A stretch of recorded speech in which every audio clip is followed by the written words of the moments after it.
Merci d'être là aujourd'hui avec nous dans ce très bel amphithéâtre. Merci aussi pour ceux qui nous suivent à distance sur le site des GECO. Je suis Fanny Guinochet, je suis journaliste à France Info et je dois vous dire que c'est avec une certaine émotion, c'est ce que j'étais en train de dire à mon voisin, que j'anime cette conférence ici parce que j'ai été étudiante à Lyon 2 il y a déjà longtemps, mais donc du coup, et l'amphi n'était pas aussi beau dans mon souvenir, même s'il était imposant. Alors je suis très très bien entourée aujourd'hui, puisque à mes côtés, j'ai Gilles Berset, professeur de sciences économiques à Neoma Business School, Pauline Givors, qui nous fait le plaisir de venir, qui est inspectrice générale à l'INSEE, chef du département des études économiques, Bertrand Martineau, qui est économiste, notamment à l'Institut Montaigne, qui a sorti un livre « Le travail est la solution », il n'y a même pas le point d'interrogation, et Olivier Redoulès, qui est directeur des études à Rexecode.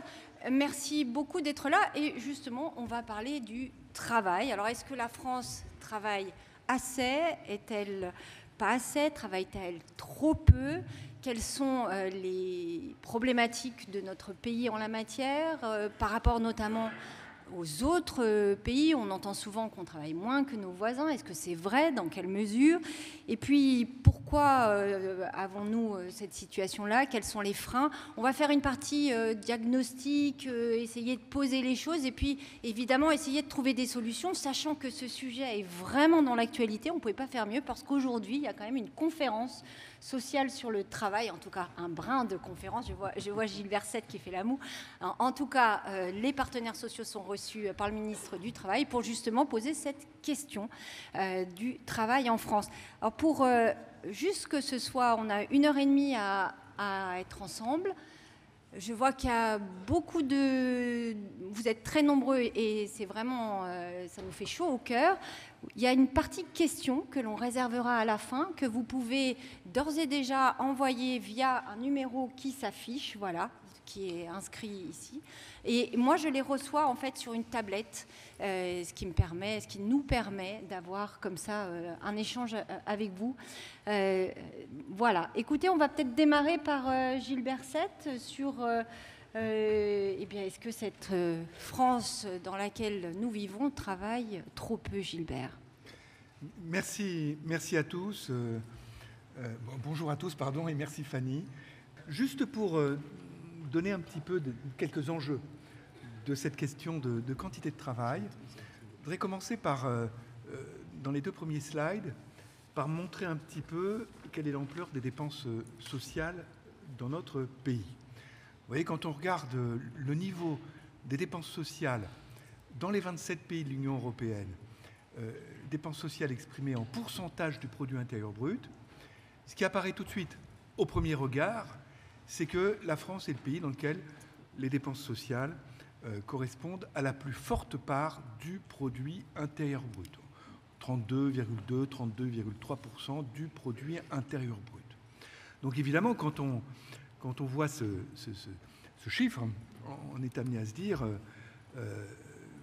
qu'il y a une petite difficulté par rapport à d'autres pays, puisque ça siphonne, le financement de ces dépenses sociales siphonne une part du revenu national beaucoup plus élevée chez nous qu'ailleurs, et donc ça bride davantage qu'ailleurs d'autres politiques, qu'elles soient éducatives, politiques de santé, etc.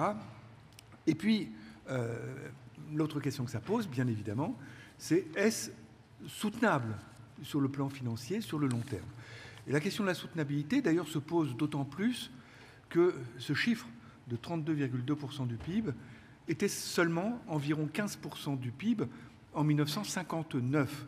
Donc, vous voyez, dans l'intervalle, en pourcentage du PIB, ce que représentent les dépenses sociales a plus que doublé. Ça veut dire que les dépenses sociales ont connu une croissance supérieure à la croissance du PIB. Ce n'est pas simplement qu'elles ont cru, mais ça veut dire que leur croissance a été très largement supérieure à celle du produit intérieur brut. Alors maintenant, quand on regarde les dépenses sociales maintenant exprimées en euros par habitant, donc le même numérateur, mais maintenant au dénominateur, ce n'est pas le produit intérieur brut, mais c'est le nombre d'habitants. Bien, on voit que la France est tout à fait comparable à d'autres pays. Tout à fait comparable ici au Danemark, on est même en dessous de l'Allemagne, on est comparable aux Pays-Bas, on est comparable à la Finlande, on est comparable à la Belgique, etc. On est un pays, si j'ose dire, normal. Et donc c'est quelque chose de paradoxal. Par habitant, nos dépenses sociales sont équivalentes à celles des autres grands pays avancés de l'Union européenne, les pays les plus avancés de l'Union européenne, mais exprimés en pourcentage du PIB, on est très largement au-dessus. Comment on peut expliquer ce paradoxe apparent? Eh bien, ce paradoxe apparent vient du fait que la France a un produit intérieur brut par habitant très largement inférieur à celui de l'Allemagne, des Pays-Bas, des pays nordiques et scandinaves. Alors, pour illustrer ça, je vais vous passer un slide, si j'y arrive, d'une grande complexité. Voilà, sur ce slide, pour différents pays, vous avez dans les losanges noirs le niveau de produit intérieur brut par habitant de différents pays, dont le nôtre, c'est la première colonne, par rapport aux États-Unis. Donc vous voyez qu'on est en produit intérieur brut par habitant on est 32% en dessous du niveau américain. Et puis, les différentes zones de couleur correspondent à une décomposition comptable, usuelle, ici, de l'écart par rapport aux États-Unis. Et les facteurs d'écart par rapport aux États-Unis sont le nombre d'heures travaillées par travailleur chaque année, le taux d'emploi, la démographie, c'est-à-dire la part des personnes en âge de travailler dans la population totale, et puis les zones en verte qu'il est inutile de distinguer, qui correspondent à la productivité horaire du travail. Juste, je me permets de couper. Il y a une question sur qu'est-ce qu'on met dans dépenses sociales. Alors, dépenses sociales, les deux plus gros postes sont la retraite et la santé. La retraite, c'est 14% du produit intérieur brut, à peu près, à la louche, 14% sur les 32% que j'évoquais tout à l'heure. La santé, c'est 10-11%. Et puis, il y a des postes plus petits, la famille, les dépenses, les minima sociaux, chômage bien évidemment, mais aussi les minima sociaux comme RSA, etc., tout ce genre de dépenses. C'est ça les dépenses sociales. Et tout ça, ça compte pour un gros tiers par rapport aux revenus, à la richesse créée collectivement. On n'est pas loin du tiers, puisqu'on est à 32 et quelques dixièmes % du produit intérieur brut. Donc on n'est pas loin du tiers quand les autres pays sont en dessous. Donc j'en étais à produit intérieur brut par habitant, et vous voyez qu'on est très largement en dessous des États-Unis, mais ne nous comparons pas aux États-Unis, comparons-nous à d'autres pays européens plus proches de nous. Il y a un pays que j'aime beaucoup qui s'appelle les Pays-Bas. Et vous voyez que les Pays-Bas sont à 9% en dessous des États-Unis, quand nous, on est à 32-33% en dessous des États-Unis. Ce qui signifie que on est à 22-23% en dessous des États-Unis. Exprimé différemment, le produit intérieur brut, 22-23% en dessous des Pays-Bas, pardon. Et exprimé différemment, ça veut dire que le produit intérieur brut par habitant des Pays-Bas est près de 30% supérieur à celui de la France. Voilà. Et pour les pays, pour l'Allemagne et pour les pays nordiques et scandinaves, cet écart est proche de 20%. Le produit intérieur brut par habitant de l'Allemagne, des pays nordiques et scandinaves est d'environ 20%, près de 20% supérieur à celui de la France. Quelles sont les causes de cet écart? On ne va pas distinguer les différentes causes, mais vous voyez que si on se compare aux Pays-Bas, la principale différence ici, c'est la zone orange. Et la zone orange, c'est le taux d'emploi. La zone orange, c'est le taux d'emploi.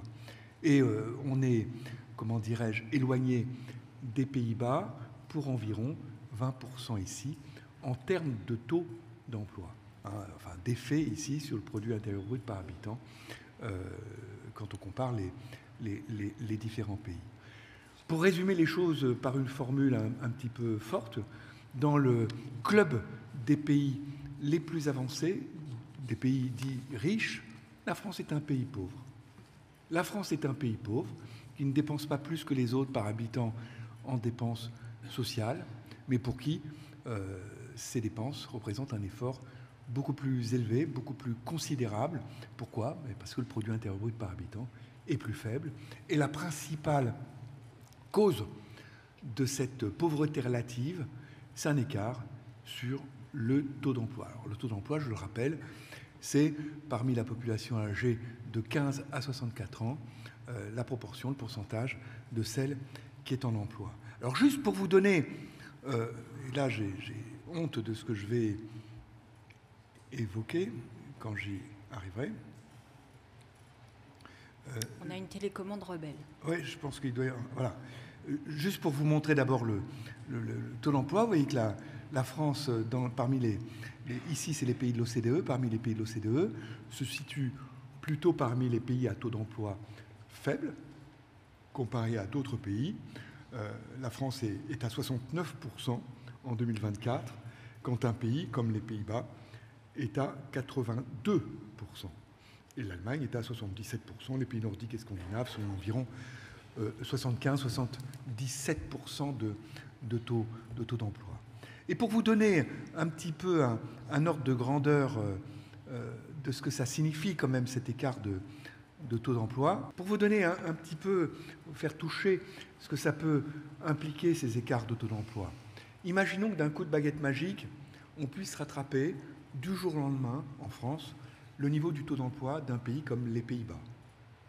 Donc nous, 69%, eux, 82%. Ça signifierait une hausse du taux d'emploi de 13 points. Ces 13 points de hausse du taux d'emploi signifieraient une augmentation de l'emploi de près de 20%. 13 divisé par 0,69. 20% de plus d'emplois. Considérable. C'est considérable. Même en supposant que cette nouvelle population en emploi serait moitié moins productive que la population déjà en emploi, puisqu'il y aurait plus de temps partiel, parce qu'il y aurait plus de peu qualifiés en emploi, etc. Même avec, vous voyez, une arithmétique bestiale qui consiste à considérer que les nouvelles personnes en emploi sont moitié moins productives que celles qui sont en emploi, cette hausse de 20% d'emploi, ça ferait 10% de plus de PIB. Et avec notre taux de prélèvement obligatoire un peu supérieur à 45%, avec un PIB à la louche de 3 000 milliards d'euros, je parle sous la surveillance de Pauline, eh bien vous faites le calcul, sans rien changer au taux de prélèvement, ça ferait des rentrées fiscales et sociales supplémentaires d'environ 140 milliards d'euros par an. Donc plus de cotisations, d'euros par an. Cotisations, impôts, TVA, IR, IS, etc., tout ce que vous voulez. 140 milliards d'euros par an. 140 milliards d'euros par an, pour vous donner un ordre de grandeur, c'est la somme des deux plus gros budgets à l'heure actuelle de l'État. Budget de l'éducation nationale et budget de la défense. Un gros 80 milliards pour l'éducation nationale et environ 60 milliards pour le ministère de la Défense. Et bien évidemment, dans un tel contexte, nos difficultés à financer transition climatique, le vieillissement de la population, les réformes structurelles, les retraites, on en parle beaucoup, le désendettement public, etc. Bien, tous ces défis pourraient s'envisager d'une façon beaucoup plus facile et beaucoup plus sereine. Alors, néanmoins, ce qu'il faut avoir en tête, ce qu'il faut garder en tête, c'est qu'une telle cible ne peut être qu'une cible de moyen long terme, sinon de très long terme. Il n'y a pas de baguette magique et on ne peut pas, du jour au lendemain, passer de 69% de taux d'emploi à 82% de taux d'emploi comme je viens de le faire. Donc c'est une stratégie de très long terme qui peut concerner chacune des trois populations pour lesquelles la France a un faible taux d'emploi comparé aux pays qui ont un fort taux d'emploi, les peu qualifiés. Là, il y a des réformes qui sont engagées, vous le savez. Les jeunes, il y a d'autres réformes qui sont engagées. Et puis les seniors, il y a des réformes qui font beaucoup débat en France et beaucoup de conflits, même en France, qui essayent d'être engagés.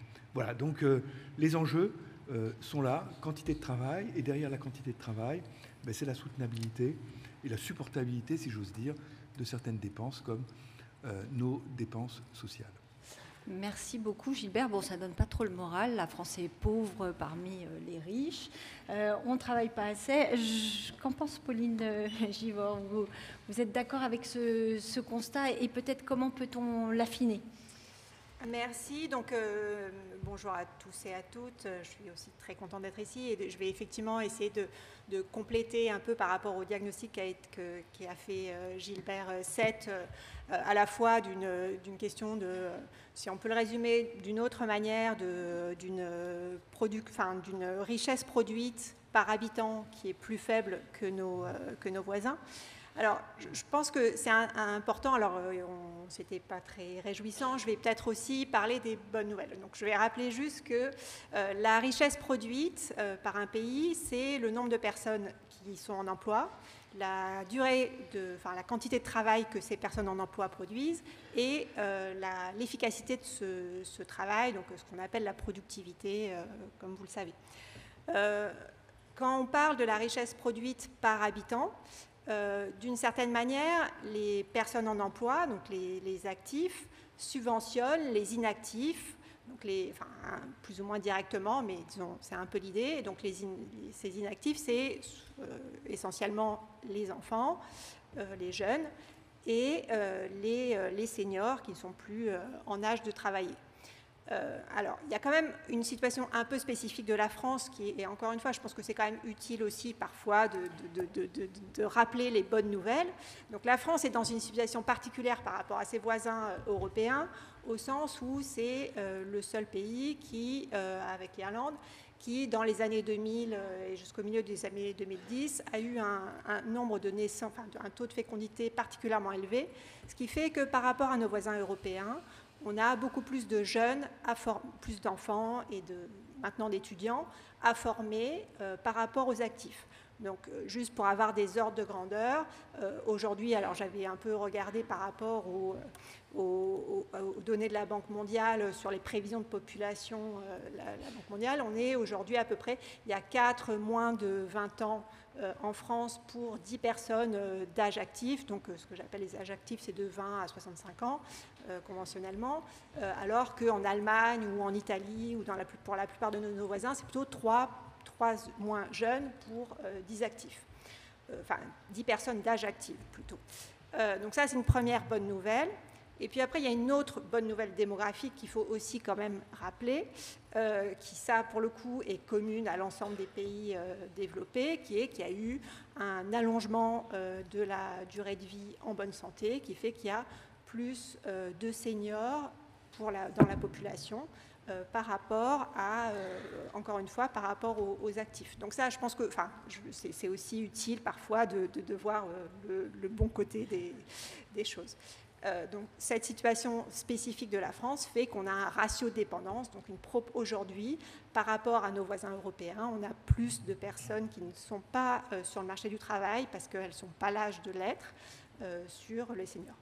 Alors ça, c'est plutôt le bon côté des choses. Après, il y a une autre spécificité de la France qui est effectivement qu'à la fois ces jeunes et ces seniors sont moins actifs il y a moins de personnes qui sont sur le marché du travail pour les jeunes, les vieux jeunes, non, ceux qui sont de 15-24 ans ou les seniors par rapport à la plupart de nos voisins, en tout cas certains de nos voisins européens.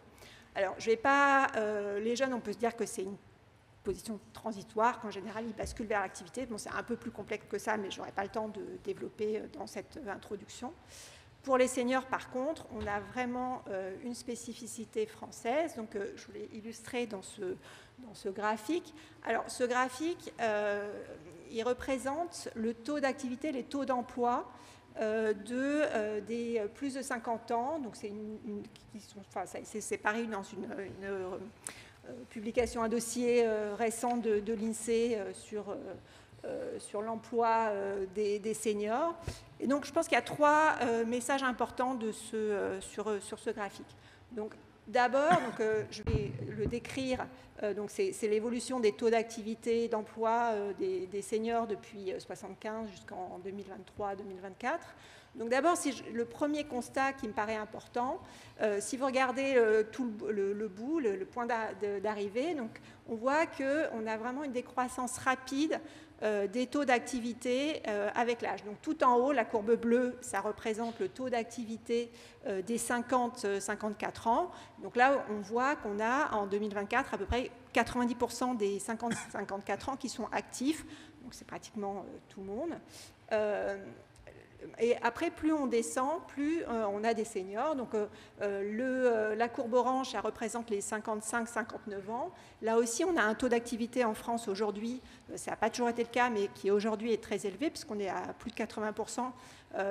Juste, on ne l'a pas forcément en tête, mais c'est plus qu'aux US ou au Royaume-Uni, par exemple, pour cette tranche d'âge. Mais par contre, ensuite, c'est là où vraiment il y a un décrochage fort. Sur les 60-64 ans, on est à 40%, et puis pour les plus de 65 ans, c'est marginal à 10%. Donc ça, c'est le premier constat. Forte décroissance avec l'âge, bon, ça ne vous surprendra pas. Deuxième constat important, je trouve, sur ce graphique, c'est que, puisque là, on est sur une série longue, on voit qu'il y a quand même, sur les 20 dernières années, une évolution, enfin une augmentation de ces taux d'activité qui est très nette. Qui s'explique par deux raisons principales, enfin trois, mais bon, disons, je vais rester. Donc il y a la féminisation de la main-d'œuvre qui fait que les femmes sont de plus en plus actives et donc en cumulé, parce que là ça représente les taux d'activité de toute la population, hommes et femmes, et ça se traduit par cette augmentation. Et puis également, et c'est aussi très net depuis 2010, les différentes réformes des retraites, donc il y en a eu un certain nombre, en 2003, 2010, 2014 pour les principales, qui se sont traduits par un allongement des durées de cotisation ou de l'âge de départ à la retraite. Et donc ça se voit très bien, notamment sur les 55-59 et les 60-64 ans, même s'il y a d'autres éléments éventuellement dessus. Et le dernier point sur lequel je voudrais insister sur ce graphique, c'est là, donc je vous ai commenté les courbes en plein, qui sont les taux d'activité, mais ce graphique représente aussi les taux des personnes, les taux d'emploi, je vais y arriver, les taux d'emploi BIT, au sens du Bureau international du travail. On peut peut-être préciser rapidement la différence ? Oui, alors le taux, effectivement, il y a un écart. Et l'écart, c'est quoi? Donc le taux d'activité, c'est les chômeurs et les personnes en emploi. Et donc, on voit qu'il y a quand même un décrochage et qui est de plus en plus important, enfin, qui est avec le temps, qui traduit que l'écart, c'est le taux de chômage au sens du Bureau international du travail, donc des personnes qui cherchent un emploi activement, qui sont disponibles pour occuper cet emploi et qui n'ont pas travaillé ne serait-ce qu'une heure la semaine de référence. Et donc ce qu'on voit là aussi, c'est qu'il y a un fort écart de plus en plus grand entre le taux d'activité et le taux d'emploi. Et donc ça, c'est aussi des résultats qui me paraissent importants de souligner, qui étaient dans ce dossier sur l'emploi des seniors. C'est qu'aujourd'hui, on a aussi de plus en plus le taux de personnes qu'on appelle ni en emploi, ni à la retraite. Et donc, la dernière publication de l'INSEE sur le sujet montrait qu'en 2021, on avait 16% des 55-69 ans qui n'étaient ni en emploi, ni à la retraite, et avec des fortes variations par âge. Et quand on est juste, à l'époque c'était 61 ans, on a plus d'un quart, donc 28% des personnes qui sont ni en emploi, ni à la retraite. Donc ça pose vraiment des questions sur, et la plupart, pour des personnes, c'est un choix volontaire, mais la majorité de ces personnes déclarées dans l'enquête, c'était une situation subie, au sens où c'était une question de santé, d'handicap ou de chômage, de recherche d'emploi.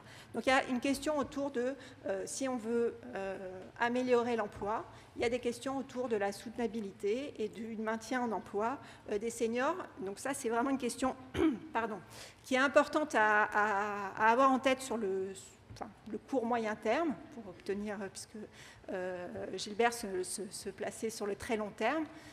On est dans une situation, et ça c'est pas propre à la France, comme je disais, de vieillissement de la population active.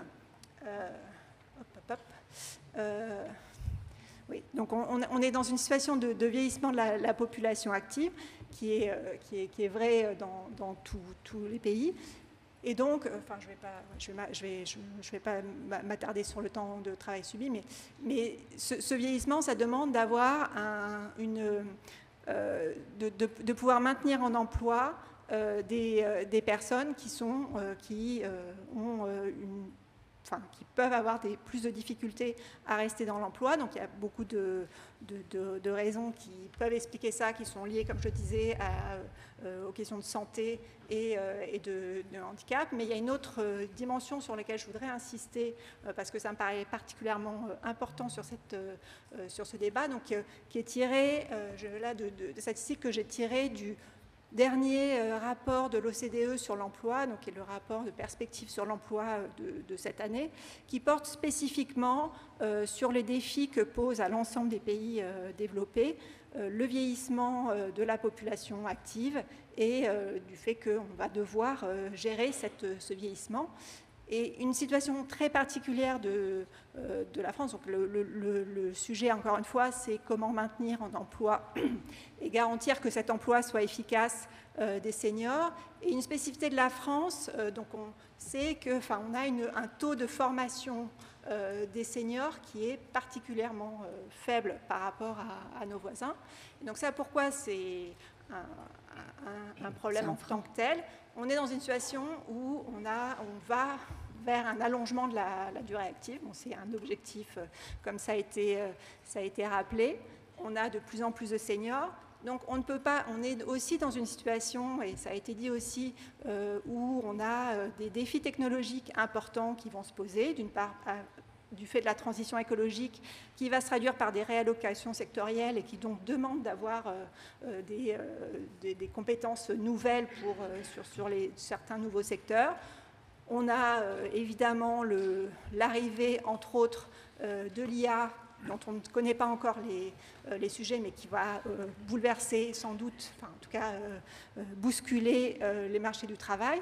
Et donc disposer de compétences qui sont à jour par rapport pour suivre les chocs technologiques, c'est quelque chose qui est vraiment essentiel. Donc ça demande de se former, on ne peut plus se limiter à la formation initiale pour avoir des compétences à jour sur le marché du travail. Et donc le fait qu'en France en particulier, on ait un déficit de formation professionnelle tout au long de la vie, c'est une question qui est d'autant plus importante qu'on veut maintenir les gens plus longtemps en emploi. Et donc c'est vraiment ce qui est illustré sur ce graphique. Donc il est un peu en deux parties, mais finalement le graphique de gauche synthétise ce qu'on observe à droite. Donc en vert, j'ai encadré la situation de la France. Donc là, c'est sur le taux de personnes qui ont reçu une formation, enfin qui sont en emploi et qui ont eu une formation l'année précédente. Et donc les carrés pleins, enfin les rectangles bleus représentent la proportion de seniors qui ont été formés. Et comme vous pouvez le voir, la France est particulièrement faible dans la formation des seniors. Elle est aussi faible, en fait, aussi sur les personnes dites d'âge actif, au cœur de l'activité, mais il y a un écart particulièrement net avec les seniors. Et ça, c'est important aussi, c'est toujours tiré de ce même rapport perspective sur l'emploi de 2025, puisqu'on est aussi en France un pays dans lequel l'obsolescence des compétences se voit le plus. Donc là, sur ce graphique, ils ont utilisé l'enquête PIAC, donc qui est une enquête sur les compétences des adultes. On pose tout un ensemble de questions sur les compétences. Et là, c'était ciblé sur les compétences de technologie de l'éducation, et ils ont utilisé le fait ils ont observé des gens il y a 10 ans, et 10 ans après, ils ont pris des gens qui avaient 10 ans de plus, pour regarder un peu quelles étaient leurs maîtrises des sciences des techniques de communication, enfin pour le dire vite, le numérique, informatique. Et ce qu'on voit, c'est qu'en France, on a toujours un peu d'obsolescence Mais elle est plus forte chez nous. Pardon ? Mais elle est plus forte chez nous. Mais elle est beaucoup plus forte chez nous, elle est très forte chez les seniors, donc ça c'est le point tout en bas. Donc ça c'est vraiment important. Donc voilà, donc je vais pas, il y aurait beaucoup d'autres choses que je voudrais développer, mais je voudrais juste revenir sur ce que je disais tout à l'heure. où je disais que la richesse produite, c'est le nombre de personnes en emploi, la durée, la quantité de travail qu'elles fournissent et l'efficacité. Et je pense que cette question d'efficacité, elle est particulièrement importante puisque la productivité qu'on a va dépendre de du degré de la qualification de la main-d'œuvre et donc la capacité à la fois à innover mais aussi à diffuser, à permettre la diffusion de cette innovation dans la population. Et donc la question de la formation et de l'éducation, c'est vraiment quelque chose qui est essentiel pour maintenir notre niveau de vie. Et juste on parle beaucoup de quantité du travail. Je pense qu'il y a aussi une question autour de la qualité de ce travail qu'il faudra, pour élargir un peu. Voilà, je vous remercie. Merci. Alors justement, pour parler quantité de travail, je crois que Bertrand Martineau est la personne idoine. Souvent, on entend en France que parce que là, on a vu donc tout au long de la vie, les jeunes, les vieux en fonction des catégories, mais en fonction du temps de travail, est-ce que un des problèmes de la France n'est-elle pas aussi le fait du temps de travail qui est le nôtre? Est-ce qu'on travaille pas assez par rapport notamment à nos voisins? Merci Fanny.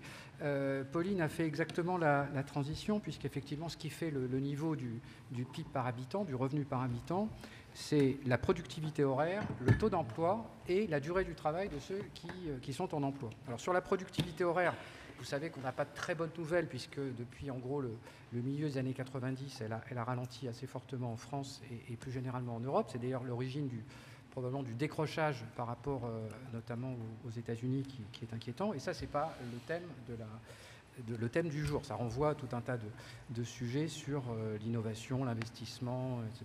Et la formation, évidemment. Ensuite, vous avez la question du taux d'emploi. Alors, la question du taux d'emploi, elle a été magnifiquement illustrée précédemment. Elle se voit tellement comme le nez au milieu de la figure quand on regarde les comparaisons internationales que je ne vais pas y revenir. Je pense que tout à peu près a été dit. Effectivement, on a un problème de taux d'emploi. Et on a aussi, et ça va être là-dessus que je vais me concentrer un petit peu, le problème de la durée annuelle du travail. Est-ce que c'est un problème en France, la durée annuelle du travail? Je vais me concentrer là-dessus. Mais pour conclure l'introduction, je rappellerai que la semaine dernière, il y a eu une tribune dans Les Échos qui a été co-signée par l'ancien directeur général de l'INSEE, Jean-Luc Tavernier, qui expliquait les choses, la situation dans laquelle est le pays de manière vraiment particulièrement claire. En gros, on a un trilemme, ce n'est pas un dilemme, c'est un trilemme. Les déficits publics, la quantité de travail et le pouvoir d'achat. C'est-à-dire qu'en fait, on ne peut pas obtenir, c'est dans un monde réel, je ne parle pas d'un monde fantasmé ou totalement idéologique, en fait, dans la situation où est le pays, on ne peut pas atteindre simultanément trois objectifs. C'est-à-dire qu'on ne peut pas redresser les finances publiques, travailler moins et sauver le pouvoir d'achat. Alors on peut en rabattre, évidemment. Donc, par exemple, on peut choisir de travailler toujours aussi peu, mais de s'appauvrir et de faire un effort en taxant les gens, si possible, pour redresser les finances publiques. C'est possible. Donc c'est une voie imaginable. Mais on ne peut pas atteindre tous les objectifs. Les trois objectifs simultanément, c'est absolument impossible. Et en fait, je trouvais que cette tribune était très éclairante parce que en fait, ça éclaire un petit peu le débat public. Il y a des gens qui nous expliquent qu'on peut atteindre les trois, mais en fait, c'est pas possible. Donc si on veut être un tout petit peu honnête, il faut en rabattre au moins sur un des trois. Alors on peut laisser filer les déficits publics, comme ce qu'on a fait aujourd'hui, en travaillant moins et en gardant à peu près notre pouvoir d'achat. Sauf que le pouvoir d'achat, il est subventionné en fait par les finances publiques, c'est-à-dire par tant qu'on veut bien nous prêter, et il est financé par les générations futures. Donc on peut continuer comme ça un certain temps, mais il y a un moment, ça va mal se terminer. Donc on est obligé d'augmenter la quantité de travail. Et comme ont rappelé les intervenants précédents, dans la quantité de travail, il y a deux facteurs. Il y a le taux d'emploi dont on a parlé et la quantité de travail. Et donc, il est vrai que souvent, les économistes ont tendance à considérer que le problème, c'est le taux d'emploi et qu'on n'a pas véritablement de problème de la quantité de travail des gens qui travaillent. Alors, est-ce que c'est vrai? Alors, déjà, la question du taux d'emploi, je ne vais pas détailler puisque ça a déjà été amplement dit. Je rappelle que ce n'est pas une variable de commande de l'économie, c'est-à-dire qu'on ne décide pas du taux d'emploi. Pour augmenter le taux d'emploi, et Gilbert l'a très bien dit, c'est le résultat d'un ensemble de politiques économiques et sociales, c'est la question des retraites, c'est les incitations à travailler, c'est la question de la formation initiale et de l'insertion pour ce qui est des jeunes, et c'est pour les seniors quand même la capacité des travailleurs âgés à tenir effectivement un poste de travail, ce qui renvoie à leur problème de leur formation, problème de la pénibilité, etc. Donc c'est tout sauf magique. Hein. Et donc, ce n'est pas une variable de commande. Alors, effectivement, on est très en retard par rapport aux pays, à tous nos pays voisins et aux pays de l'OCDE, ça a été amplement dit. Gilbert rappelait que c'était une politique de long terme et de longue haleine, et de moyen-long terme. Alors, sur ce petit tableau, qui est vraiment très très simple, vous avez sur la colonne de droite, pour les principaux pays concurrents, vous avez qui tous, notamment via des réformes des systèmes de retraite, ont augmenté le taux d'emploi. Tous les pays de l'OCDE augmentent depuis une vingtaine d'années leur taux d'emploi. Et la France ne fait pas exception, car grâce aux différentes réformes des retraites, effectivement, on a augmenté notamment le taux d'emploi des seniors et un petit peu le taux d'emploi des jeunes, notamment grâce à l'apprentissage, à l'essor de l'apprentissage. Et en fait, on se rend compte que sur les années 2010 et 2013, colonne de droite, en fait, si on regarde le passé, on a réussi à augmenter de 0,3 points le taux d'emploi par an. Bon, ce qui n'est pas si mal, hein. Bon. Sauf que pour atteindre les sommets européens qui sont, je crois, les Pays-Bas, c'est-à-dire 13 points, il faudra quand même 40 ans. Voilà. Donc, ce sont des politiques très structurelles de, je ne dirais pas moyen terme, c'est plutôt du long terme. Hein, voilà. Voilà, alors là je prenais un peu de manière provocante l'exemple du Pays-Bas. L'Allemagne c'est 8 points, donc ça irait quand même plus vite. Mais enfin, vous voyez bien qu'on n'y est pas. Voilà. Donc attention sur la question du taux d'emploi. On est d'accord que tout le monde se porterait mieux si on avait un taux d'emploi supérieur, mais il faut peut-être aussi explorer, et c'est le sujet là maintenant, d'explorer un petit peu le potentiel qu'on peut tirer en termes de production de richesse d'une augmentation de la durée du travail des personnes en emploi en France. Alors, qu'est-ce que nous disent les statistiques? Alors là, c'est très simple. Il suffit de regarder les statistiques d'Eurostat qui ont été retravaillées notamment par Rexecode. Donc, pour ceux qui travaillent, voilà. Est-ce qu'ils travaillent suffisamment? Voilà. Alors, qu'est-ce qu'on regarde? Les salariés à temps complet. Les salariés à temps complet, ils travaillent moins dans l'année que leurs homologues européens. Donc, vous voyez le sujet. Alors c'est vrai qu'on dit souvent que les travailleurs pris dans leur ensemble, c'est-à-dire que si on regarde aussi les salariés à temps partiel, qui sont moins nombreux que la moyenne européenne, et si on regarde les travailleurs indépendants, on est dans la moyenne européenne, effectivement. Cela étant, on a un problème particulier sur les salariés à temps complet, qui, alors par rapport à l'Allemagne, c'est toujours notre fameux benchmark, on estime, sous le contrôle d'Olivier, qu'on est à peu près à l'équivalent de 3 semaines effectives de travail en moins sur l'année. Ce n'est pas la question des 35 heures, c'est pas uniquement, c'est les absences pour maladie, pour congé, les vacances, les RTT, les jours RTT, etc. Donc en tout, on a à peu près 3 semaines, ça dépend des secteurs d'activité, mais en moyenne, on a à peu près 3 semaines de travail manquant effectif sur une année donnée. Il y a aussi le taux d'absentéisme qui joue un petit peu, hein, comme je disais. Bon. Alors, on va nous dire, oui, mais globalement les Français qui travaillent à peu près pareil parce qu'on a moins de temps partiel, etc. Sauf que tout ça n'est pas substituable. Ce n'est pas parce qu'on a moins de temps partiel qu'on ne perd pas en production si des personnes à temps plein super qualifiées ont 2-3 semaines de plus de congés. Les salariés ne sont pas interchangeables. Les salariés ne sont pas interchangeables. Voilà, c'est pas parce qu'il y a des catégories de salariés qui travaillent plus en France qu'on doit négliger la question du temps de travail de ceux qui sont en emploi à temps complet. La question, en tout cas, peut se poser. Et elle se pose d'autant plus que, regardez, on a effectivement un déficit de travail de ce point de vue-là. Alors, cela étant, on va nous expliquer qu'en fait, il y a une baisse de la durée du travail un peu partout en Europe, et c'est vrai. C'est-à-dire que la France n'a pas du tout le monopole d'avoir baissé le temps de travail ces 25 ou 30 dernières années. C'est un mouvement général dans tous les pays, en particulier dans tous les pays européens. La spécificité de la France n'est pas d'avoir diminué le temps de travail plus que les autres, c'est d'avoir diminué le temps de travail de manière réglementaire et de subventionner sur fonds publics. Je rappelle que les 35 heures, donc le loisir, on est pour ou on est contre, simplement, elles ont été financées sur fonds publics, ce qui pour un économiste est quand même pas intuitif quand même. C'est-à-dire que subventionner, faire des allègements de charges pour qu'il y ait une baisse de production, c'est pas totalement intuitif pour un économiste. Voilà. Si les entreprises veulent baisser le temps de travail, grand bien leur fasse. Si elles veulent passer à 4 jours, grand bien leur fasse. Mais subventionner sur fonds publics, ce n'est pas totalement intuitif. Donc voilà. Alors maintenant, que dit ce graphique? C'est qu'en fait, le problème de la baisse de la durée du travail, c'est plutôt un problème européen, finalement, qu'un problème franco-français. Donc je me garderais bien de dire les Français sont paresseux, les Allemands travaillent, etc. En fait, le décrochage, je parlais tout à l'heure d'un décrochage de la productivité horaire, mais on a eu aussi un décrochage du temps de travail par rapport aux États-Unis. Les États-Unis, pour ceux qui ne verraient pas, c'est la courbe à peu près plate que vous avez tout en haut. Voilà. Donc, le fait qu'il n'y ait pas d'écart massif de temps de travail entre pays européens ne signifie pas qu'on n'a pas de problème en France, sauf que ce n'est pas qu'un problème franco-français. Et je rappelle d'ailleurs que dans les débats politiques en ce moment, notamment en Allemagne, pour la première fois depuis très longtemps, est apparu au sein de la grande coalition des questions sur la quantité de travail avec le projet d'exonérer des charges sur les heures supplémentaires, de travailler davantage, de supprimer des jours fériés. Vous voyez, c'est des vieux sujets. Il n'y a pas que la France qui est agitée par ce sujet, parce que cette courbe-là, elle est très connue et elle concerne aussi les Allemands. Voilà. Donc, il y a quand même un petit sujet de ce point de vue-là. Alors, maintenant, quel serait l'impact macroéconomique d'une augmentation du temps de travail? Alors là, j'ai fait un petit exercice pour s'aligner sur l'Allemagne. Donc, c'est les fameux 3 semaines. C'est-à-dire que si les salariés à temps complet augmentaient leur temps de travail d'environ 3 semaines, les autres, les temps partiels en particulier, garderaient la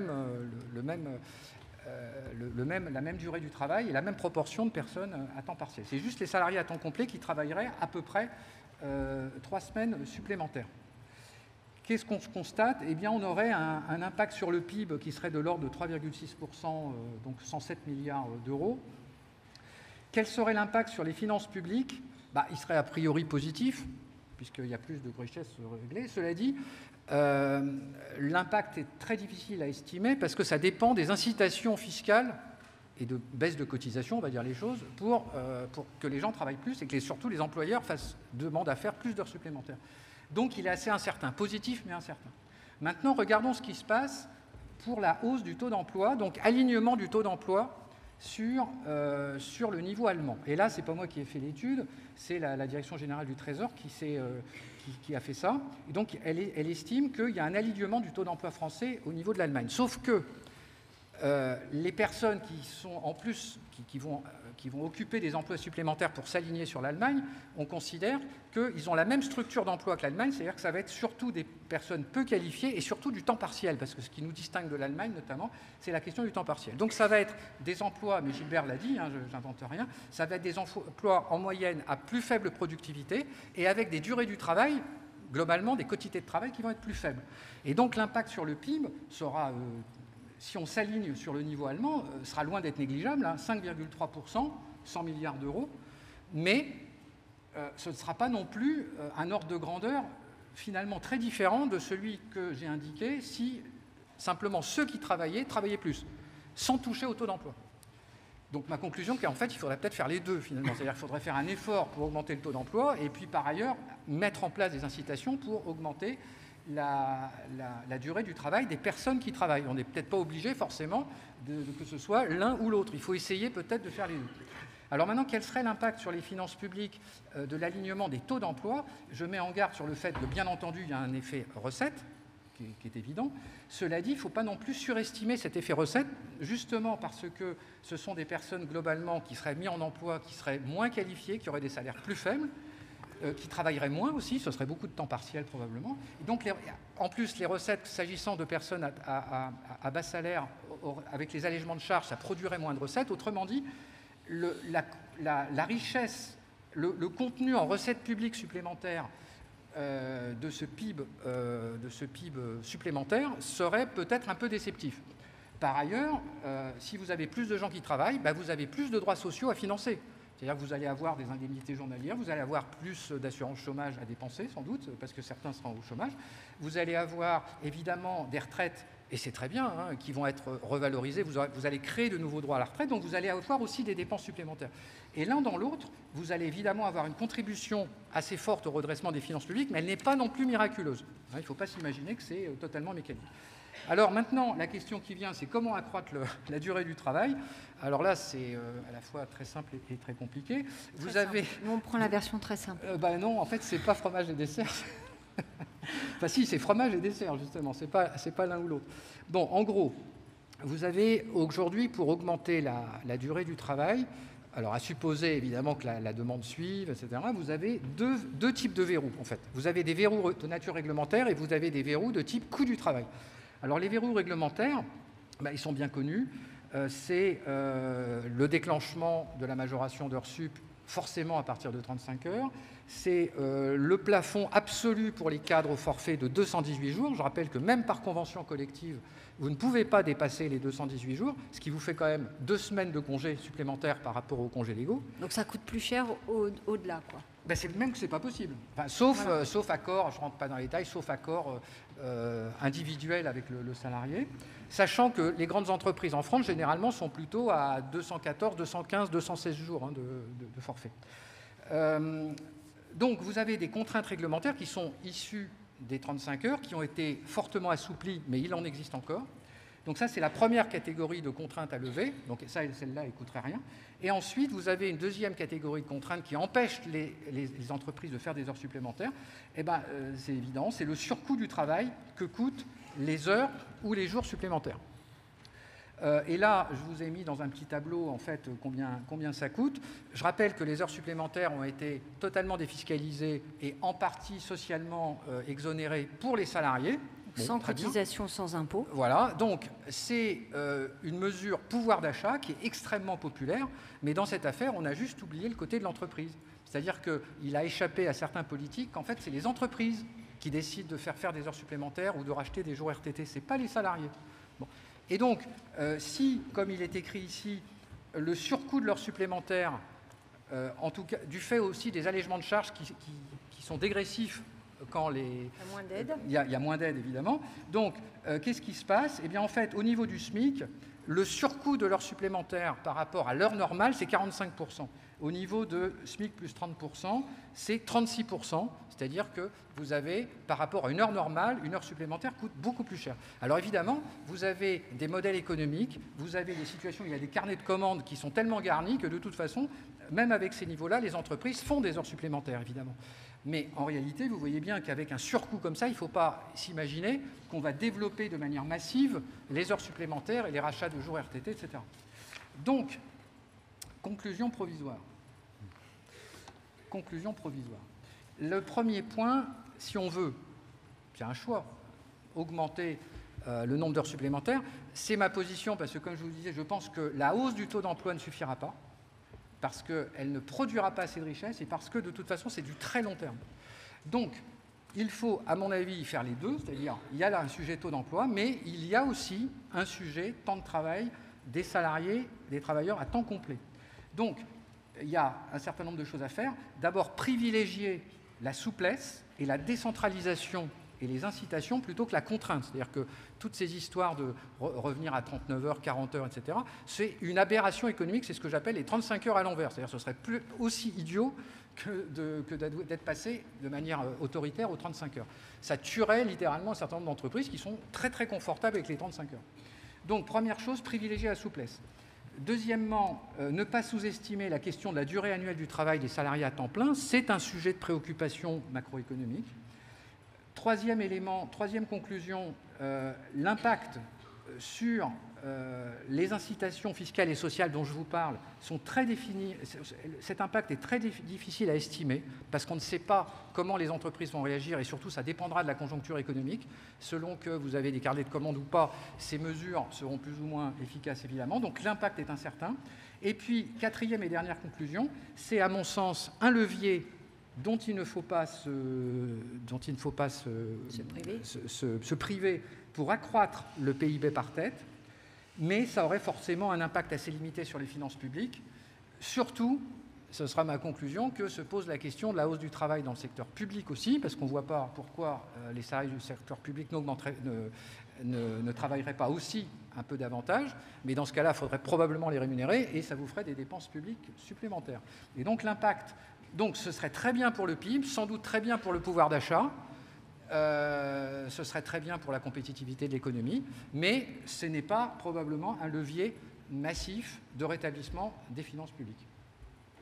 Merci beaucoup pour une de ces pistes, après avoir fait un panorama sur la quantité annuelle de travail. On va peut-être voir aussi, on a commencé à le faire tout au cours de cette discussion sur les comparaisons avec nos voisins, notamment européens. On parlait des comparaisons avec les Pays-Bas, avec l'Allemagne, mais on va peut-être, avec Olivier, avoir une comparaison un peu plus large sur la spécificité de la France ou pas sur ce sujet. Merci Fanny et bonjour à tous. Alors je vais essayer de ne pas trop faire de redites parce qu'on parle un peu quand même tous de la même chose. Je vais essayer d'avoir, j'espère, des angles un peu différents. Alors quand on parle de... Alors peut-être sur la question déjà pour commencer, moi j'avais bien vu le titre de la séance qui était « Est-ce que la France ne travaille pas assez ?» mais je pense que la question en tant qu'économiste, c'est plutôt est-ce qu'on peut travailler plus? Parce que c'est très compliqué d'avoir une norme, de se dire est-ce qu'on travaille assez ou pas, c'est un choix collectif. D'ailleurs, on le voit en ce moment au Parlement, mais pas que.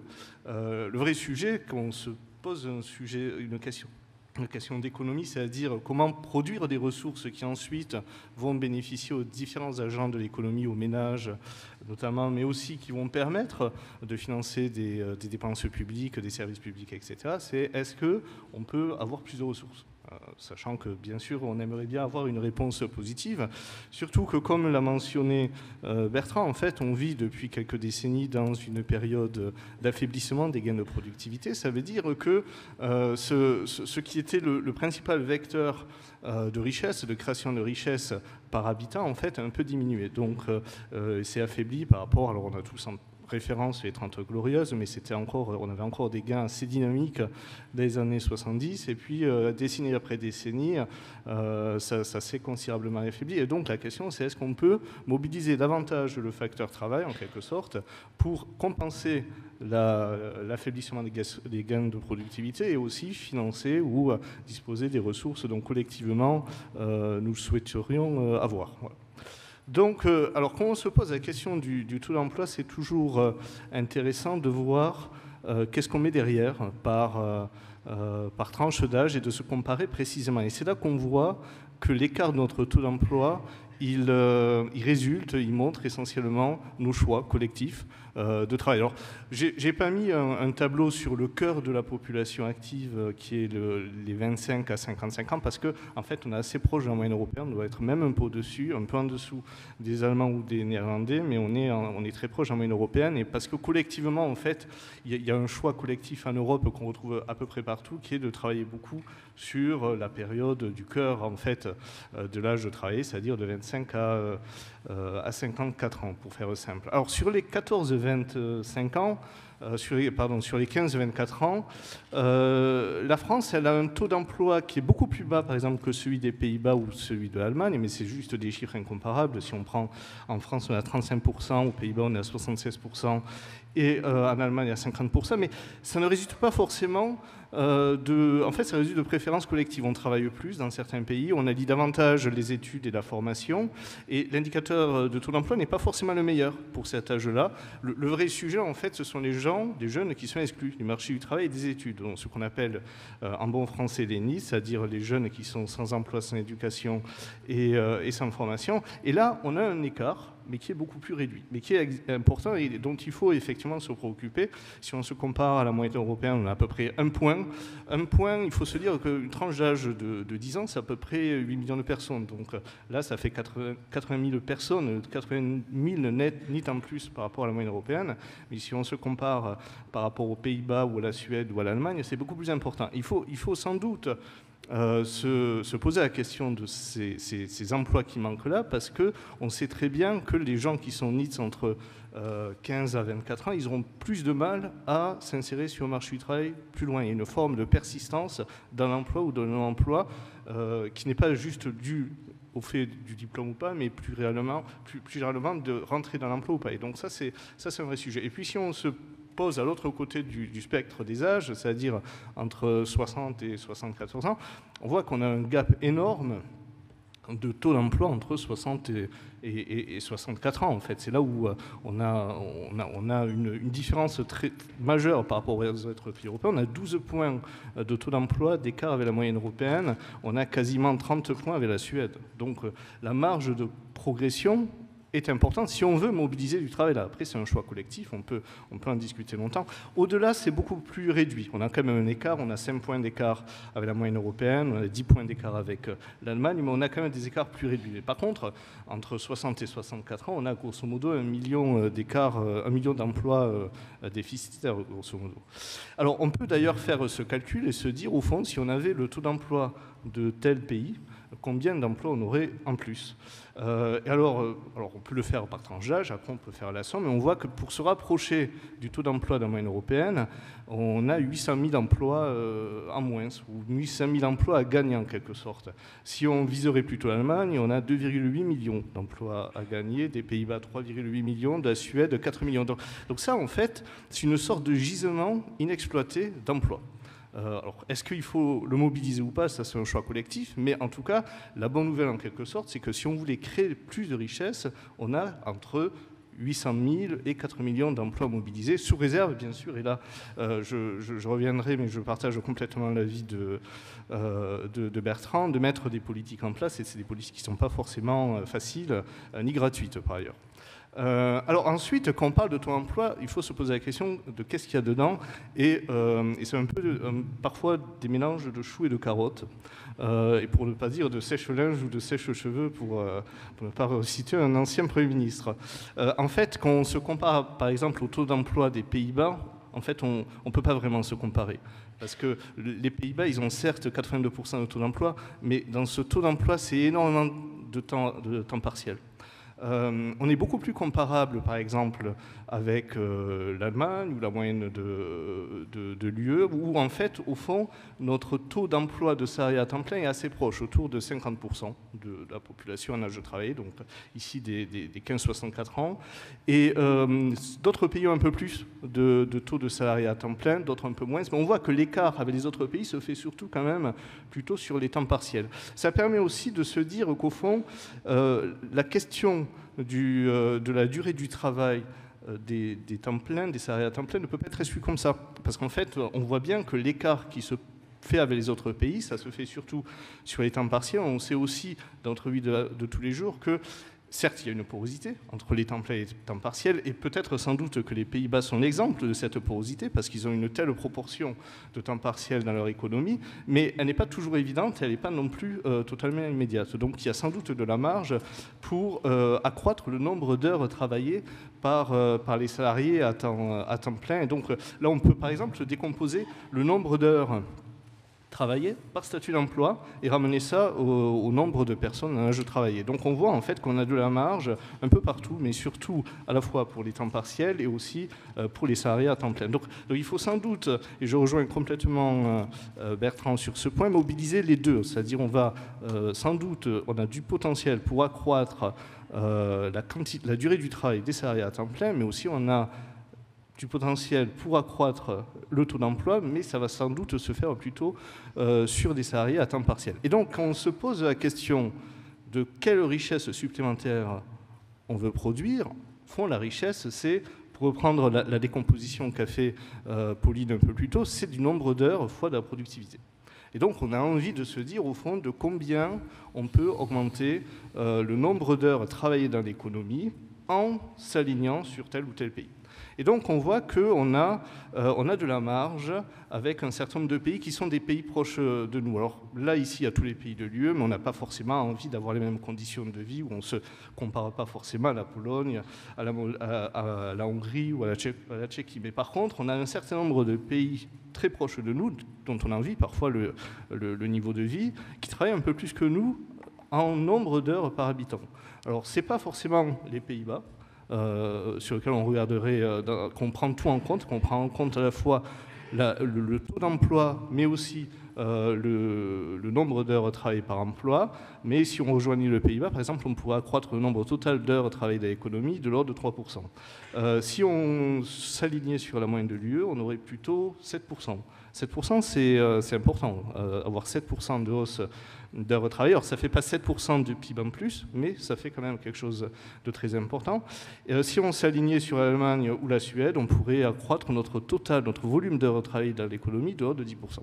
Donc, c'est assez massif. Alors, qu'est-ce que ça donne en termes d'activité? Mais tout se pose la question, et c'est quelque chose qui a déjà été abordé, de la productivité de ces heures créées. Et on peut se dire qu'une valeur médiane de cette productivité, ce serait de productivité moitié moindre. C'est-à-dire que chaque heure créée en plus se fait à un niveau de productivité moitié moindre que la moyenne. Et donc, en fait, on arrive à une estimation du gain en termes d'activité économique qui va de l'ordre de 1% si on s'aligne avec l'Autriche, 2% avec les Pays-Bas, jusqu'à autour un peu moins de 5% si on s'alignait avec la Suède ou l'Allemagne. Alors, la question, c'est comment on fait ça ? Et ça, c'est effectivement un choix, un sujet un peu compliqué. Le report de l'âge de la retraite, c'est sans doute ce qu'on a trouvé de mieux jusqu'à présent, parce que ça permet d'augmenter la quantité du travail, mais aussi de réduire le déficit public ou d'améliorer le solde public. Et de fait, effectivement, il y a toujours ce sujet de quand on éloigne et qu'on repousse l'âge de la retraite, autrement, si on le fait très brutalement, on laisse des gens qui sont pas en emploi dans des situations compliquées. Là, ce qu'on observe au cours au moins des 10 dernières années, c'est qu'en fait, les situations du marché du travail se translatent au fil du temps, au fur et à mesure que l'on repousse l'âge de la retraite. Et la bonne nouvelle, c'est que par exemple, on a réussi à doubler notre taux d'emploi des 55 à 64 ans depuis 2000. Donc en fait, on est passé de 29% à 58%. Et si on va sur les 60 à 64 ans, on est passé de 10% à 40% à peu près de taux d'emploi. Donc on arrive à augmenter la quantité de travail, le taux d'emploi pour les seniors. C'est une question de temps, c'est une question aussi de progressivité. Il faut que les gens adaptent leur carrière, il faut aussi que les employeurs adaptent leur programme de RH. Après, les mesures de subvention ou d'exonération, on a parlé un peu d'exonération d'heures supplémentaires. Le problème, c'est que c'est très coûteux sur le plan budgétaire et que le rendement économique est perçu comme assez incertain, au moins sur le plan politique. Mais on peut aussi penser à d'autres mesures qui peuvent augmenter le taux d'emploi. On peut penser à tout ce qui augmente la productivité, effectivement. Et par ailleurs, en fait, de la productivité, il y a l'efficacité du travail, mais il y a surtout aussi le stock de capital, les équipements disponibles. Et qu'on pense d'ailleurs à l'emploi des seniors, se pose la question de dans quelles conditions ils travaillent. Et donc, donc il y a sans doute quelque chose à faire entre les deux, d'augmenter notre stock de capital pour augmenter aussi l'emploi. Merci beaucoup. Alors justement, j'ai beaucoup de questions.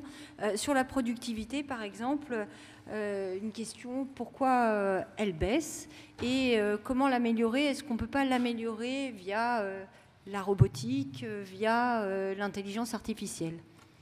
Vas-y Gilbert. Pourquoi elle baisse d'abord cette productivité? C'est justement parce qu'on a de plus en plus de gens qui sont seniors et dont on voit que les compétences sont plus difficiles, parce qu'on a de plus en plus d'alternants qui mettent du temps à intégrer leur métier? D'abord, il y a un phénomène qui concerne l'ensemble des pays avancés, tout particulièrement les pays européens, qui a bien été mis en valeur par le rapport Draghi l'an dernier. Il y a un ralentissement de la productivité très prononcé dans les pays européens, plus prononcé que ce qu'on observe outre-Atlantique. Donc la France s'inscrit dans un mouvement global, mais dans ce mouvement global, par ailleurs, les performances en termes d'évolution de la productivité de la France depuis l'année précédant la crise sanitaire sont un petit peu plus défavorables que celles des autres grands pays européens. Alors, il faut rester prudent parce qu'il y a eu pas mal de révisions de chiffres. Du côté de l'INSEE, je me tourne vers Pauline, mais que le diagnostic était très... caractérisait la France de façon assez spécifique il y a encore 18 mois. Et puis sur les 18 derniers mois, l'INSEE a beaucoup révisé ces chiffres concernant en particulier le PIB, ce qui amène à une spécificité française qui s'est largement atténuée. Néanmoins, elle est toujours un petit peu présente. Et là, on peut se poser la question de pourquoi. Il y a des explications qui sont avancées par les uns et par les autres, entre autres des politiques très actives visant à inciter le travail des personnes les moins qualifiées, puisqu'on a un taux d'emploi des personnes les moins qualifiées particulièrement bas en France. Évidemment, en dynamique, ça plombe un petit peu plus la France, ça peut plomber un petit peu plus la France que d'autres pays. Ça, c'est une raison de la chose. Enfin, ça peut être une explication de la chose. On a aussi une augmentation de l'emploi public et du PIB non marchand, puisque là, quand on parle de productivité, c'est au niveau global, qui est peut-être un petit peu plus forte en France que ce qu'on observe dans d'autres pays. Vous voyez une constellation d'explications qui chacune n'explique qu'une petite part, enfin qu'une part en tout cas très partielle du phénomène. Je renvoie sur ces questions-là au dernier rapport du Conseil national de la productivité qui propose une décomposition comptable d'ailleurs de la chose. Et l'INSEE avait produit une décomposition comptable de cet écart de productivité par rapport à. Et alors, est-ce que les robots ou l'IA peuvent améliorer cette productivité? Alors juste un tout petit point là-dessus, sur l'IA, il n'y a pas consensus. Il y a des débats entre économistes et notre récent prix Nobel d'économie, Philippe Aghion, pense que ça peut avoir des effets importants, mais il ne fait pas partie des plus optimistes dans ce domaine-là. Puis, il y a d'autres économistes qui sont quand même pas négligeables. Prix Nobel l'an dernier, en 2024, je pense à Daron Acemoglu, qui nous dit que les effets à attendre de l'IA en termes de productivité sur les 10 prochaines années seraient assez réduits à ses yeux. Donc, il y a un véritable débat sur ce qu'il faut attendre en termes de productivité de l'IA. Je rappelle quand même qu'au début des années 2000, beaucoup d'économistes, j'en faisais partie, disaient « Vous allez voir ce que vous allez voir avec la diffusion des technologies de l'information et de la communication. On est reparti sur un cycle merveilleux de croissance forte de la productivité. » Et puis, on n'a pas observé cette croissance, cette accélération de la productivité, tant en France que dans les autres pays avancés. Donc, il faut rester très, très prudent sur l'impact, en tout cas immédiat, de transformations technologiques importantes. L'évolution, enfin la diffusion des TIC, c'est quelque chose d'important. Il faut rester très très prudent sur l'impact que ça peut avoir sur la productivité au niveau global. Je crois que Bertrand veut ajouter quelque chose. Juste si on regarde un petit peu l'histoire, les vagues technologiques, c'est très très long en fait. C'est-à-dire qu'on confond la maturité d'une technologie et sa traduction concrète dans la production et la productivité. Si on regarde les précédents de l'électricité, en fait, il a fallu quand même une quarantaine d'années pour que le pays soit électrifié, en fait, et que ça se traduise véritablement dans la production. Et il n'y a pas de raison de penser que l'IA, alors il y a tout un tas de fantasmes du genre 2001, l'Odyssée de l'espace, etc., ce qui est un vrai sujet, mais il n'y a pas de raison pour un économiste de penser que cette nouvelle vague d'innovation sera très différente, obéira à des structures très différentes. C'est-à-dire, il faudra sans doute plusieurs décennies pour qu'elle soit parfaitement intégrée dans les processus de production. Et c'est là qu'on pourra voir quel est l'effet sur la productivité, sur le partage de la valeur ajoutée aussi, avec un risque de déformation capital-travail, sur la question de la concurrence, puisque ces technologies fait émerger en fait des oligopoles ou des monopoles, et donc ça peut poser un problème aussi, évidemment. Mais là, on n'a certainement pas encore le recul. Olivier ? Oui, si on regarde sur les dernières années, on voit qu'on se compare avec les États-Unis, qu'on a eu un retard de productivité en fait qui est assez général, qui touche la plupart des secteurs de l'économie, la plupart des pays européens. Donc en fait, on se dit que le sujet de productivité, il n'est pas forcément lié à un seul facteur comme l'IA, qu'on ne localise pas forcément dans un seul secteur, mais plutôt à des sujets un peu plus structurels liés alors peut-être au marché du travail, à la façon, le choix qu'on a fait de préserver l'emploi au moment du Covid. On a peut-être moins eu de relocation de main-d'œuvre qu'aux États-Unis. Aussi au fait de notre spécialisation industrielle. On a eu un choc énergétique qui a touché l'Europe, mais qui a aussi touché la France. On se fait tailler des coupières par la Chine sur le cœur de notre industrie, notamment l'industrie automobile. Et donc l'ensemble de ces éléments font penser qu'en fait on a quelque chose de beaucoup plus diffus que simplement une nouvelle technologie qui s'ajoute et on a ces éléments-là qui viennent, mais qui ne forcément n'expliquent pas tout. Sur l'insertion des jeunes, il y a quelques questions, notamment sur faut-il encourager plus dans notre pays l'alternance ? On voit que d'ailleurs c'est une question aujourd'hui politique. Peut-être Pauline Givors, qu'est-ce que nous disent les études ? Est-ce que ça permet l'alternance une insertion des jeunes, et ça pourrait être une solution, notamment par rapport à l'Allemagne, où on voit qu'il y a un niveau d'alternance beaucoup plus ancré depuis beaucoup plus longtemps. Alors, moi, je ne suis pas une spécialiste de l'alternance. Je vais juste donner quelques... Enfin, effectivement, sur les années très récentes, on parlait des problèmes de productivité. Une des explications qu'il y a eu sur ce décrochage spécifique de la productivité, c'était en partie qu'il y a eu une augmentation, il y a eu des incitations très fortes à l'apprentissage qui sont traduites par une augmentation très très forte du nombre d'apprentis sur les années très très récentes, qui explique en partie qu'on a ces pertes de gains de productivité. Après, sur la question de l'insertion, encore une fois, je ne suis pas spécialiste et c'est vrai que l'Allemagne est toujours mise en avant. Par contre, je connais un petit peu plus, parce que ça, c'est plus des domaines de spécialisation sur l'éducation. On sait, je suppose que beaucoup de gens savent que le système allemand est très, très différent du système français au sens où le système d'éducation est segmenté très vite avec effectivement une insertion professionnelle très précoce. Il y a une orientation à 10 ans, ce qui est très spécifique, très différent des choix qu'ont fait la plupart des pays, y compris les États-Unis.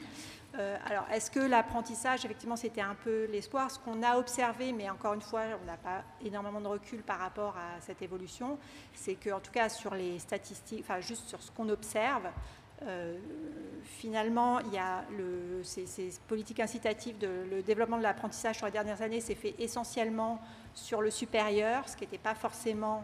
Donc sur des gens déjà qualifiés. Voilà, c'est pas là forcément, Olivier parlait des NEETs, donc les personnes ni en emploi ni en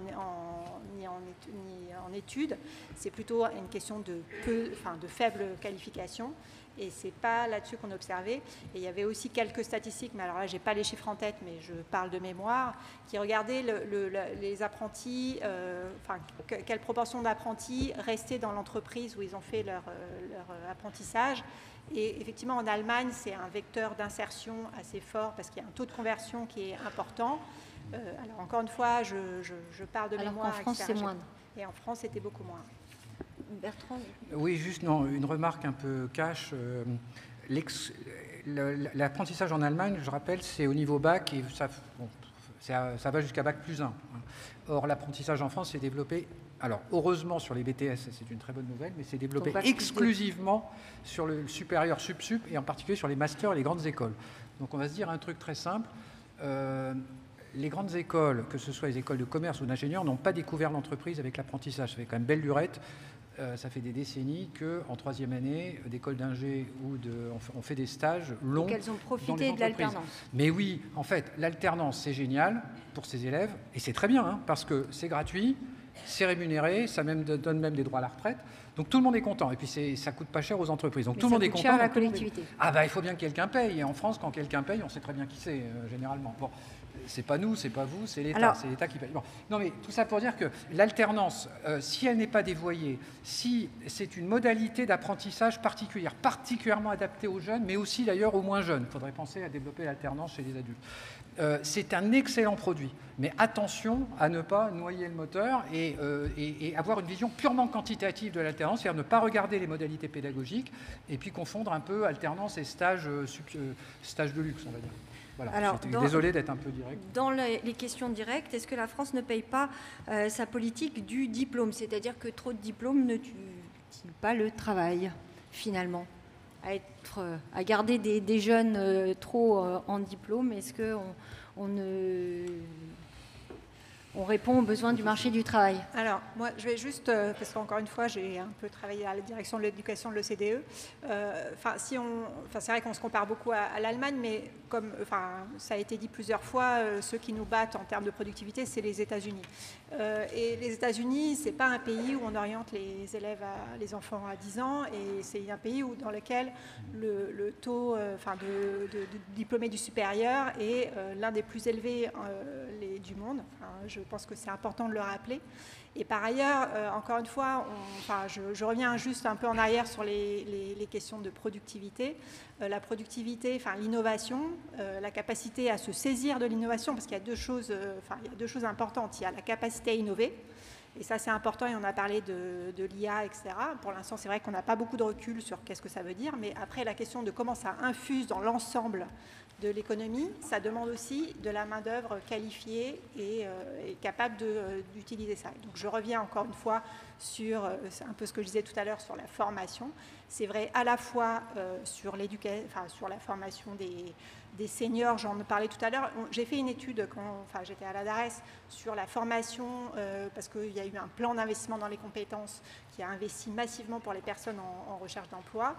Si on regardait l'efficacité d'une formation pour des chômeurs en termes de retour à l'emploi, c'est sur les seniors qu'il y avait des taux les plus importants, donc ça marche là, en termes de retour à l'emploi et l'employabilité.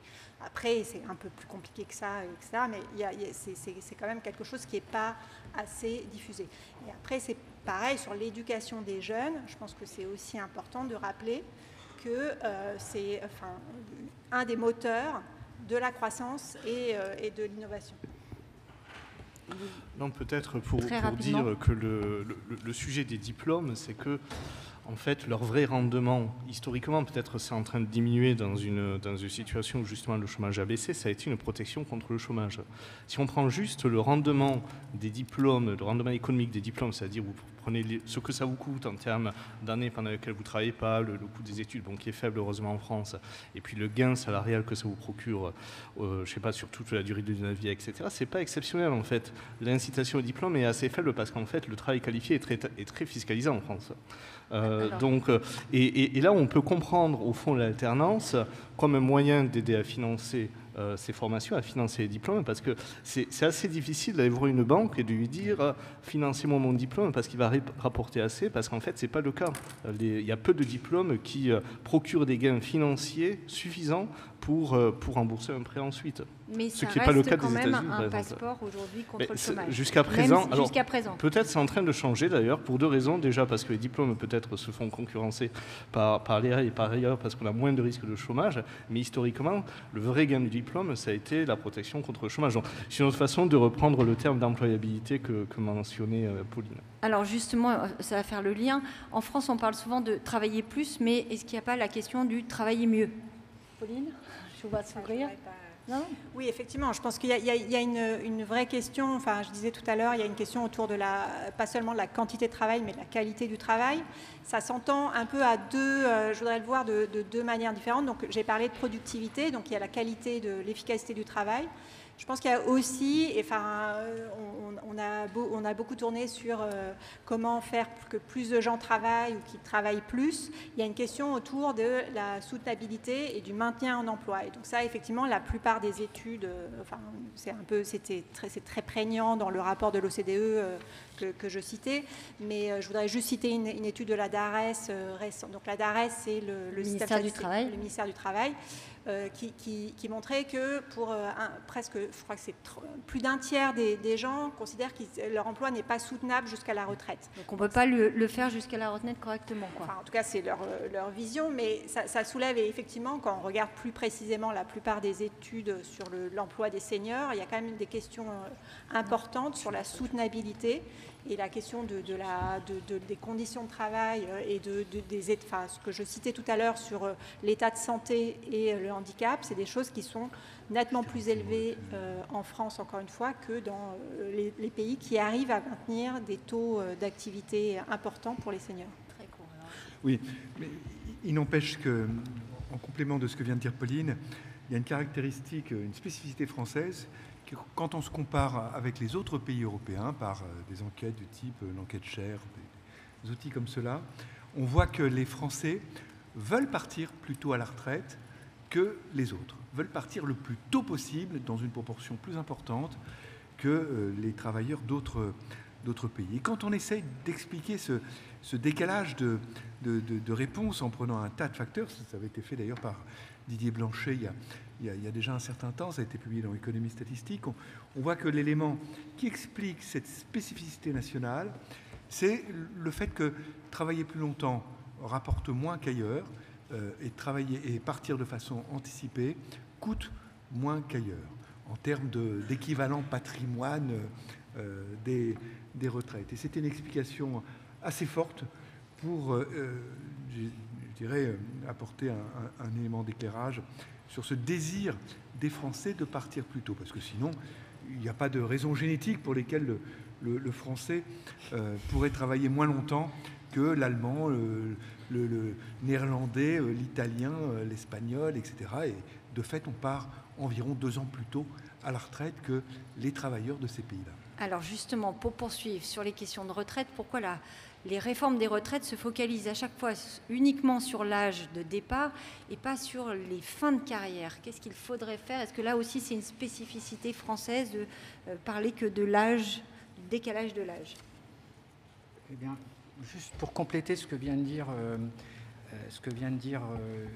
Gilbert, le système tel qu'il a été conçu et amélioré dans les années 80-90, avant la vague de réforme des retraites, a été conçu à la fois pour désinciter les gens à travailler plus longtemps, mais aussi pour inciter les entreprises à se débarrasser le plus vite possible de leurs salariés.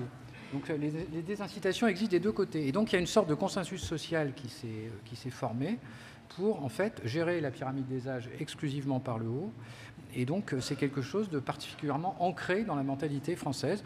Vous voyez, si les plans de sauvegarde de l'emploi, les plans sociaux se passent plutôt bien, alors évidemment quand il y a 1500 personnes d'un seul coup, mais c'est très très très rare en fait. En fait, les plans sociaux, à 75%, c'est simplement des seniors qui partent 6 mois, 1 an et demi, 2 ans à l'avance avec un chèque.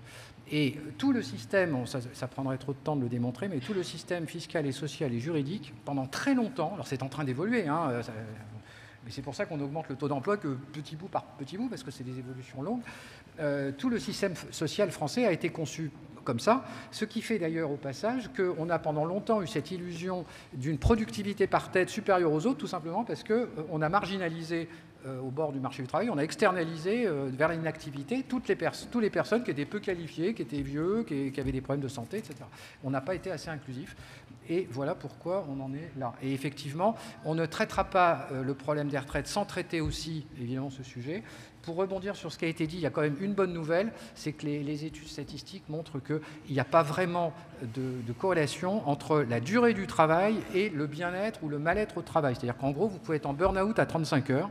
C'est aussi probable d'être en burn-out à 35 heures que si vous travaillez 39 ou 40 en fait.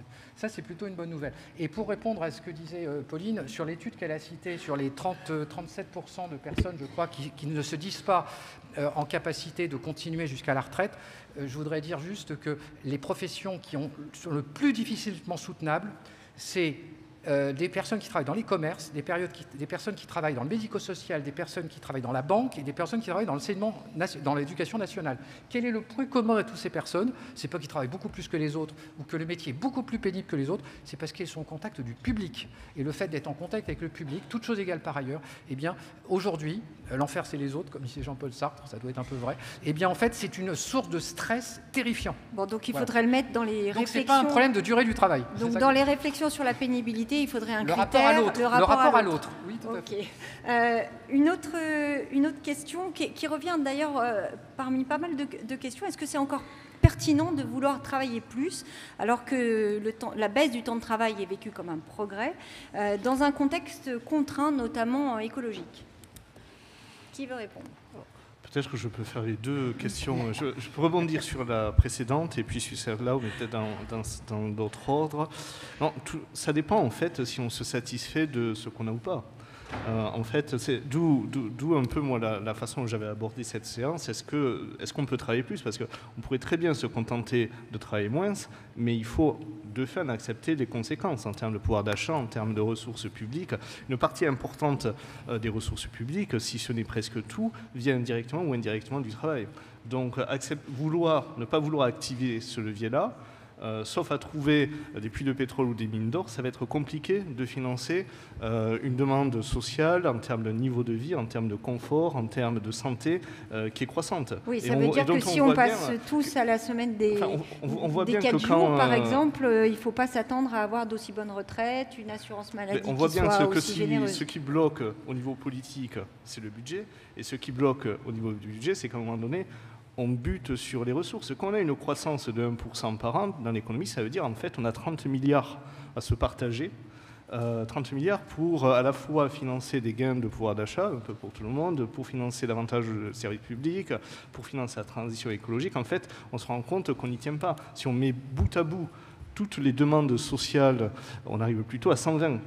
Donc, soit on réduit nos demandes sociales, soit on se donne les moyens pour les financer. Mais à un moment donné, il y a un déséquilibre. Et peut-être je rebondirai sur la question précédente. Pourquoi l'âge de départ? C'est que c'est sans doute le seul levier. Alors, ce qui compte en économie, c'est plutôt l'âge effectif de départ que l'âge légal, qui lui-même, c'est un paramètre technique. Mais à la fin, c'est un des 3 paramètres par lesquels on atteint l'équilibre du système des retraites. Les autres choix, c'est la durée, mais la durée... L'âge effectif aujourd'hui, quel est-il? On peut l'âge peut-être le effectif rappeler. doit être autour de 63, un point de 63, je dirais, je ne l'ai pas en tête. Je parle sous Donc contrôle on n'est des pas experts. très loin finalement aujourd'hui. On n'est pas très loin, mais en fait, l'âge de départ, passé à 64 ans, ça aurait augmenté, je crois, une demi-année, l'âge effectif de mémoire, c'est ça. Donc ce ne serait pas très différent, mais par contre, c'est un des seuls leviers. Après, on peut baisser les pensions. Bon, ça ne fait pas recette.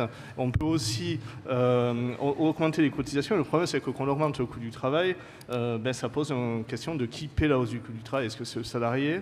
Est-ce que c'est l'employeur? Est-ce que c'est le client à la fin? Donc en fait, on arrive très vite à se dire que l'âge, c'est la bonne méthode. Alors ensuite, il y a dans les paramètres l'âge légal ou la durée. Mais la durée, le problème, on s'est rendu compte, notamment par exemple chez des pays comme les Suédois ou autres, que quand on ne met pas un âge assez haut, les gens ont tendance à partir très tôt. Il y avait des petites pensions. Mais après, on se retrouve avec un problème politique. Et après, un problème politique qui devient un problème de finances publiques, c'est qu'ensuite, on a une population âgée, appauvrie, et qu'il va falloir soutenir. Donc, c'est se dire qu'on va pouvoir tout régler par la durée, c'est à la fois politiquement porteur, mais un peu malhonnête d'un point de vue financier et économique. Alors une dernière question un peu polémique, est-ce que la France est-elle prête à travailler plus? Est-ce que ça vous semble possible? Puisqu'on a vu toutes ces solutions, est-ce que dans le contexte dans lequel on est, c'est la fin de la session, est-ce que ça vous semble, toutes vos préconisations, solutions vous semblent aujourd'hui entendables? Oui. Juste quelques éléments de réponse. Quand on parle de la quantité de travail, en particulier le temps de travail des seniors, très souvent on a en tête uniquement les questions d'âge de départ à la retraite, d'âge d'ouverture des droits, comme levier principal d'action. Mais en fait, la question que tu poses, Fanny, amène à se dire, est-ce que les incitations déployées par les pouvoirs publics ne sont pas des incitations qui amènent à des retraits anticipés massifs du marché du travail? La filière senior dans l'indemnisation chômage est une spécificité française, enfin, en tout cas par sa générosité et par les incitations qu'elle porte. On est plus longtemps au chômage quand on est senior, à partir d'un certain âge. Voilà. On a le droit à avoir des indemnités plus longues en France qu'ailleurs. On a des durées d'indemnisation plus longues, voire qui peuvent être allongées pour permettre aux gens d'atteindre la retraite à taux plein. Donc, en même temps, les entreprises ont plus de difficultés à embaucher des seniors. En même temps, elles ont plus de difficultés, mais on voit qu'il y a des incitations publiques, parce que ça coûte évidemment de l'argent. Dans ce domaine-là, on peut donner aussi l'exemple de la rupture conventionnelle. Il y a beaucoup de travaux qui sont menés en ce moment sur la rupture conventionnelle. Je rappelle que la rupture conventionnelle, son coût pour les finances publiques, c'est d'environ 10 milliards d'euros, tout compris. Mais il y a des incitations très fortes, fiscales et sociales, sur la rupture conventionnelle, qui, très souvent, permet des départs anticipés du marché du travail pour une main-d'œuvre qui est relativement seniorisée, en tout cas. Et quand on voit ce qui a été montré tout à l'heure par Pauline concernant la formation, évidemment, le premier constat qu'on peut être amené à faire, c'est les seniors en France arrêtent ou diminuent le maintien de leur capital humain de façon précoce par rapport à d'autres pays. Il faut être très très prudent par rapport à ce type de conclusion parce qu'il y a un effet horizon. Dans tous les pays avancés, les gens commencent à lever le pied, en quelque sorte, pour le maintien de leur capital humain, X temps avant l'horizon auquel ils pensent, eux, partir à la retraite. Et donc, si ce départ légal à la retraite est assez précoce, comme c'est le cas en France par rapport à d'autres pays, eh bien, ils lèveront le pied du maintien de leur capital humain également de façon précoce, comparé à d'autres pays. Donc il y a une espèce d'endogénéité dans cette question de productivité des seniors en rapport avec l'âge de départ à la retraite.